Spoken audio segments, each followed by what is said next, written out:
Pemirsa, Siko dari dua buronan kasus pengeroyokan di salah siko tempat hiburan dalu yang berada di Jalan Kolonel Haji Burlian, Kecamatan Sukarame, Palembang, diringkus tim Pidum Samo Tekap 134 Satreskrim Polrestabes Palembang. Pada saat mereka duduk, korban dengan tersangka paham, langsung dikejar. Buronan kasus pengeroyokan di salah siko tempat hiburan dalu yang berada di Jalan Kolonel Haji Burlian, Kecamatan Sukarame, Palembang, pada Senin 15 Mei 2023, diringkus tim Pidum Samo Tekap 134 Satreskrim Polrestabes Palembang.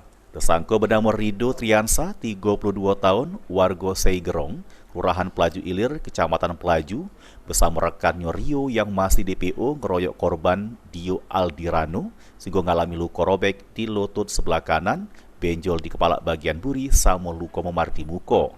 Kasubdit Riksa Pidum Ibtu Naibahu ngungkap ke, motif pengeroyokan ini karena korban dan tersangka saling jinguk sehingga terjadilah selisih paham.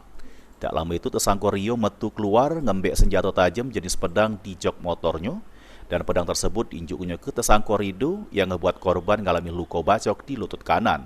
Satreskrim Polrestabes Palembang ada mengungkap kasus pengeroyokan untuk TKP di diskotik di daerah kilometer 10.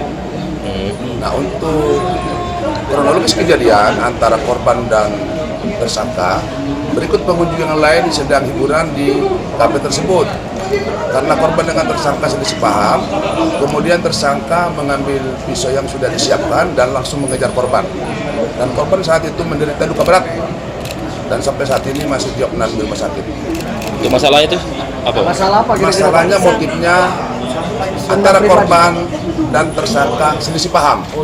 Ya, karena juga mereka dipengaruhi dengan minuman-minuman keras. Untuk tanggung jawab perbuatannya, tersangka dijerat pasal 170 ayat 2 KUHP dengan ancaman 5 tahun penjara.